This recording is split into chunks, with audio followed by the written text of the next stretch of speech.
If you might spare me a moment, Stitch, I would appreciate it. Right away, Mr. Holmes. I'm just finishing up with Mrs. Rowbottom. I'll tell you when we're finished, Mr. Rumsey. I'm paying good money and I expect no less than your undivided attention.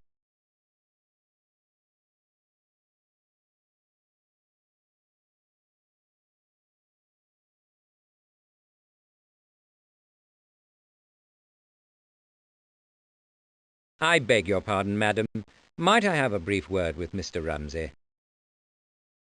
No, Mr. Rumsey is not free.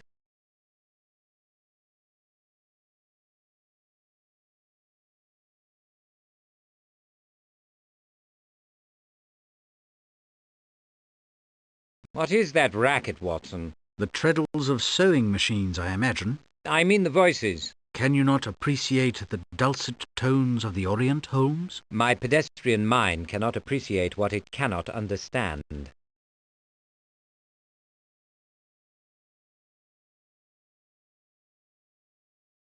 I'll grow grey before Mrs. Rowbottom is satisfied. Claim pressing business, national emergency, and so on. Worthless. I know her type. Obstinate as a mule. A pointed threat might remove her recalcitrance. Watson, you surprise me. Besides, have you not remarked the size of her handbag? Who knows what she has in there?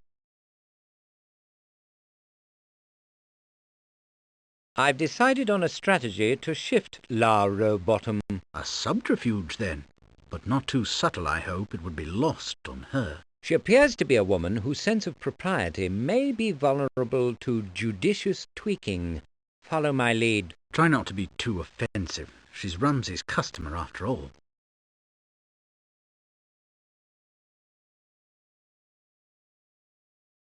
The fabric of your frock has become a favourite of the demi-monde.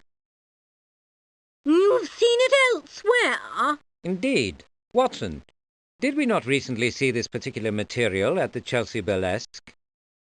That young woman whom Bingo Oakshott insists on calling his protégé was draped in it. A dress, wasn't it? What there was of it.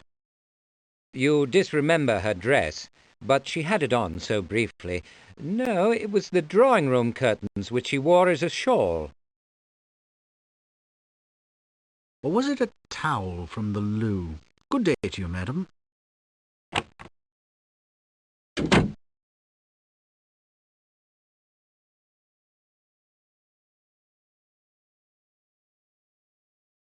I'm sorry, Stitch. I had to get rid of her. Oh, I can live without her custom, Mr. Holmes. Much more trouble than it's worth. If you're looking for a job as a floor walker, I'll hire you. Has the move to Jermyn Street been advantageous, Stitch? A bit more money, but I don't laugh so much as I did in Piccadilly. A more serious sort of clientele comes round here? They take themselves more seriously anywise. They dress better, more brass, but they're much the same. I'm not surprised that a man of your experience is undeceived by appearances.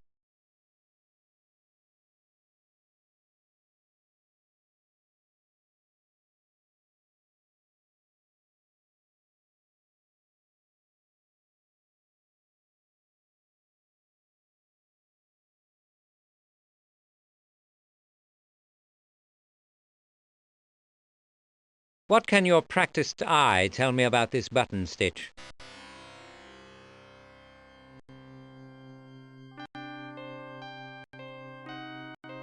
I'm sure you know its tortoise shell has a continental finish, Dutch maybe.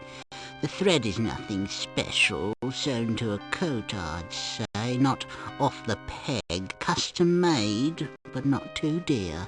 Available locally? Not here. I've got the largest inventory in England. Help yourself, you need one.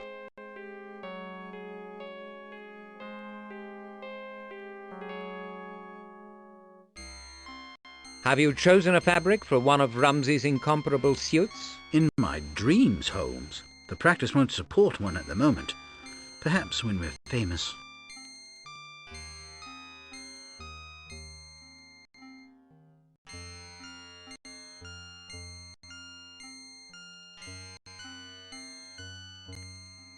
What can you tell me about this hat stitch?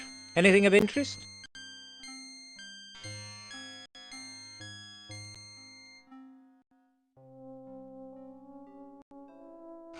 At the risk of dabbling in your line, I'd say the wearer has a oblong head, obviously big, younger man from the blocking.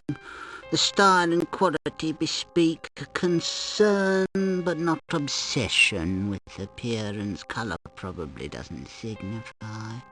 And the shop? De Groot's a competent tailor, imports all his materials from Amsterdam. He serves a comfortable clientele in South Africa.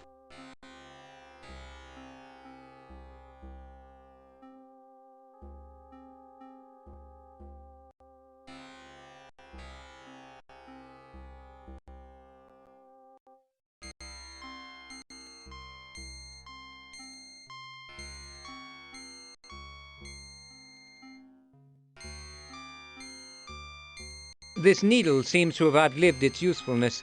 Might I take it? You're welcome to it. It served me well. May it serve you, though I can't imagine how.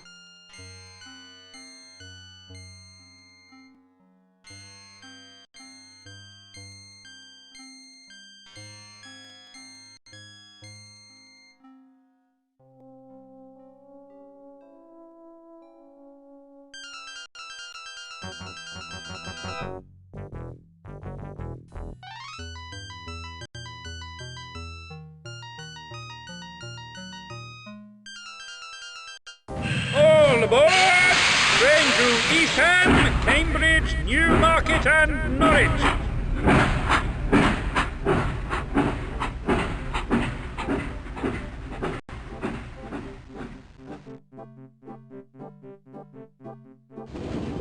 Fleming's been porter at Magdalen since King Charles lost his head. Marvellous character. Remembers everything. And he's eager to tell it all for a pint or two. Was Magdalen your college then? No, my chemistry tutor was a fellow there. I visited his rooms one term. I've never been clear on your university days. Where did you study when you came up? I need to rest, Watson. Wake me when we arrive, will you? Sleeping? That's fine. Wonderful. What about our other inquiries? Any ideas? Do you think Mycroft is still in danger? We?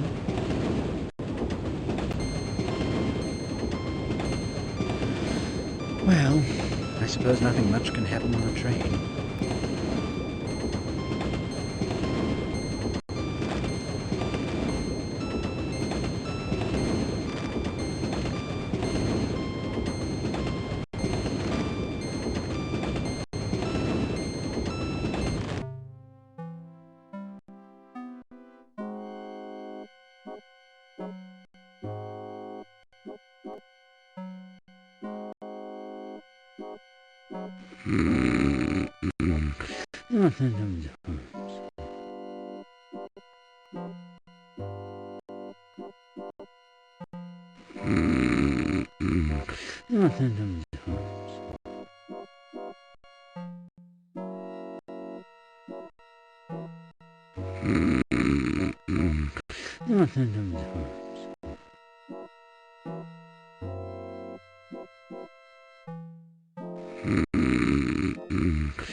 Nothing changes very much in Cambridge, Watson.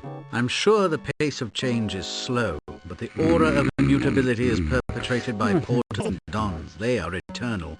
Everyone else is transient. They have an interest in perpetuating the illusion, and your frozen memory assists them. It was merely an observation, Watson. Excuse me. I'm sure those oars haven't moved since I used to visit here. The very walls appear to have been built up around them. Not so old as that, Watson, though sometimes I feel it. Yours came here in the year of my birth.